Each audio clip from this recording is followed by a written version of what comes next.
ES Audio. Hello, I'm Mark Blunden and this is the Evening Standard's Tech and Science Daily. Coming up, CIA's own custom ChatGPT style AI bot. But first, everyone here will participate in 6 different games over 6 days. Every person standing here in this room is living on the brink of financial ruin. Squid Game fans with strong nerves can pay up to £65 a time to experience an almost real-life version of the hit Netflix show right here in London. The Korean cult smash hit has been envisioned as a virtual reality team game by the company Sandbox VR at a venue close to the British Museum. Green light. Developed in partnership with Netflix, Squid Game Virtuals lets you and 5 other people go toe-to-toe as contestants in the infamous competition. Fortunately, without the obligatory death, dismemberment and grievous bodily harm. That's Evening Standard arts and culture writer Vicky Jessup, who got an early preview of the gaming experience, which includes body tracking and haptic feedback. The magic happens in Sandbox's Holborn studios. Contestants are all kitted out with motion tracking gadgets for the hands, feet, the head, and even a vest that vibrates aggressively when you die, which in my case was often. If your movement is detected afterwards, you will be eliminated. And Vicky explains how it works. With the headset on, and located in one of Sandbox's play spaces, you're transported to the world of Squid Game to compete against the other players in a series of easy VR challenges for a virtual piggy bank full of cash. Some of these challenges, such as red light, green light, are taken directly from the show. Some are brand new. The Squid Game Virtuals Experience launches on the 29th of September.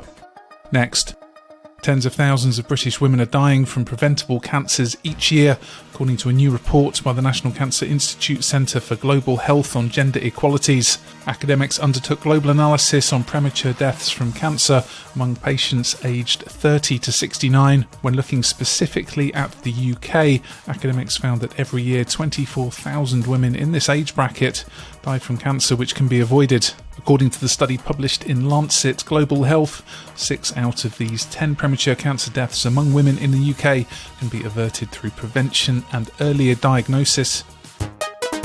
Next, it's already got its own custom spies Wikipedia, and now the CIA plans to launch its own ChatGPT-style AI tool to help sift through vast troves of data for clues to aid investigations. The spy agency's officials say the tool will help analysts be more quickly able to crunch open-source raw intelligence as they battle the emergence of China's growing digital capabilities. These new virtual powers include the ability to track right back to the original source of intelligence being analysed. The CIA's Open Source Enterprise Division has developed the program to be rolled out across the US government's 18 intelligence agencies.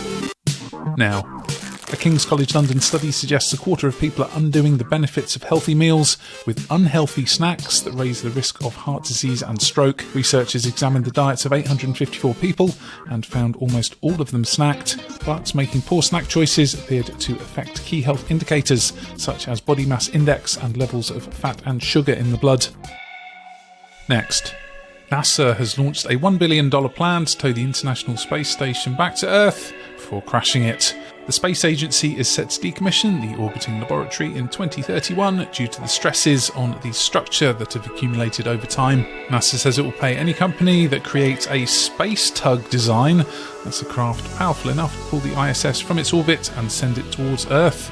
The agency is calling the space tug a USD Orbit Vehicle, or USDV, which will nudge the ISS from 175 miles above Earth's surface to about 75 miles, where it will begin its final fiery descent into the Pacific Ocean. Let's go to the ads. Stay there for more news from the world of tech and science, plus the PaleoArtist recreating the faces of our ancient human ancestors. Why not hit follow in the meantime and give us a rating?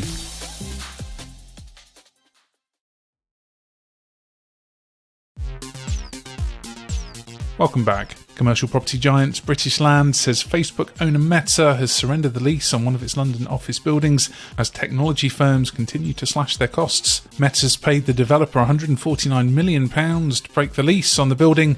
That's 1 Triton Square near to King's Cross after letting it in 2021. The tech firm, which also owns Instagram, let the space following a refurbishment but never moved into it. Meta has 3 open London sites, including a neighbouring building in Regent's Place near to Warren Street. Next, a paleoartist is helping people understand what ancient humans looked like by recreating lifelike sculptures and facial models based on archaeological finds. I definitely have to be very much an artist and very much a scientist when I work on this kind of project. And I have to basically switch heads when I'm working. I have to make sure that I'm paying attention to aesthetic concerns, things like facial expression, and I also have to make sure I'm true to the science. That's John Gurchie from upstate New York, whose meticulous process involves sculpting clay over skulls, casting in silicon, and adding hair strand by strand. And he explains what he's working on right now.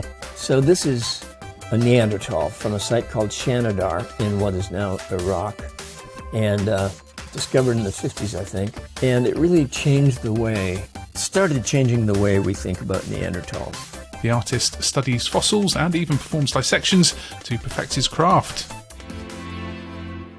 And finally, Britain's oldest coin hoard has been discovered in Buckinghamshire, dating back over 2,000 years, and it's the oldest such hoard ever found. Metal detectorist Stephen Eldridge found the 12 coins while searching farmlands, and the treasure trove's been valued at £30,000. Using X-ray fluorescence, British Museum experts identified them as originating from what is now Picardy in France and made around 150 BC. It's thought the coins would have been exported to Britain, probably in exchange for Celtic mercenaries going to Gaul in Western Europe to fight the Romans.